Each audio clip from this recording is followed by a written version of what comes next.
because Nicolas caught me with a big cross in like the second or third round, and I felt my nose crunch, blood just started like pouring out, and there was that much blood there, and he was on top of me, he was elbowing my face, and I was actually thinking, is there a rule for this? Like, because I was like swimming in blood, and I couldn't even stand up, and I was like, I think my only escape from bottom was when you slipped on blood, and you slipped on some blood, and like it allowed me to get back up, and I was like jackpot. Yeah, man. So just crazy, crazy. Yeah, there was a few comments upstairs saying the Bambi legs were coming out. We knew that wasn't because you were rocked; it was because literally it was like a swimming pool. Oh, it was nuts, sir. Yeah, it was like skating on ice without ice skates. Nicolas wouldn't have taken me down if it wasn't for the blood. Like, we'll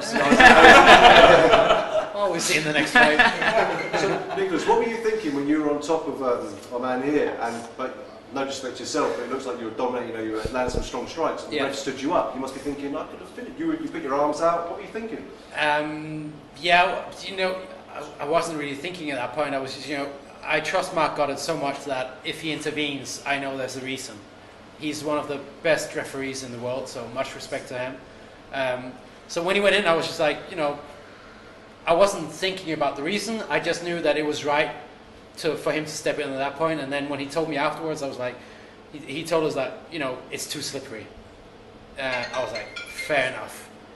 That, I can see why he chose to stop the fight. It's a weird outcome. Yep.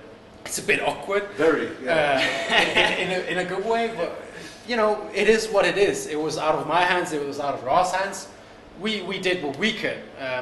So I'm just hoping that the higher powers saw this fight, and I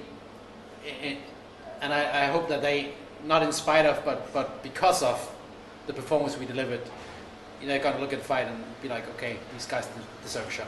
Yeah, I completely agree. Thank you. Guys, how much respect do you have for each other? This is for both of you. How much do you respect do you get for each other after going through that in the cage for, as long as it lasted, 10 minutes? I'll go first, because obviously Nicolas is a veteran, man. I respected him before the fight.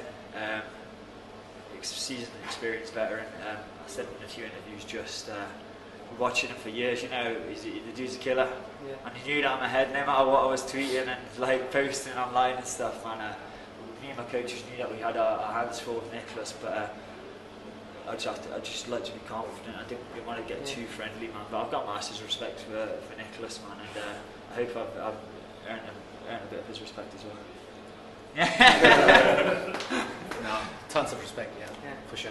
And this fight's been brewing for a while now, isn't it? Obviously, you took the interim belt. It's been in the making for a while. Would you say it lived up to your expectations? And obviously, I'd say it definitely did for the fans. Sorry? The fight lived up to expectations. Obviously, it's been in the while coming, isn't it? Well, if it lived up to expectations, in a way, yeah, I guess, because, it was the main event of the biggest Cage Warriors card ever. Yeah. So, to have a fight that's, from what I hear, has already been, like, all over the MMA press, that might be a fitting way to end that show. Yeah. But again, it is a bit weird, like, no contest, nobody gets to get the winner, but... I wonder what the odds would be for that. I've tried that before, so, not that I want to get used to that, but again, it was out of our hands, so I feel it's not the worst way it could end. Did you guys have a few beers together now after this, or? Yeah, man, we've got our first beer here. I think you're on your third or something. The dude's an animal. I'm on the second. But as soon as we get back to the hotel, we'll move on to the stronger stuff. Oh, really? It's just so weird because like you said, we've known about this fight for 13 weeks or something.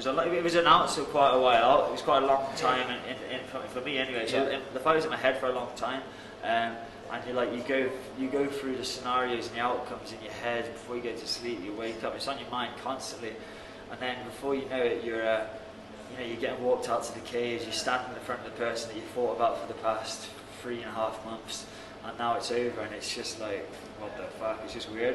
Yeah, and the amount of time you spend in the cage is like a split second compared to all the hours we trained for this fight. Exactly, man, and that's why I hope we got Cage Warriors and MMA a bit of some new fans and respect. Yeah. Because it's not an easy sport. Well, guys, honestly, two deserving champions, and we can't wait to see what's next for both of you, whatever promotion that's in. Thank you. KFC.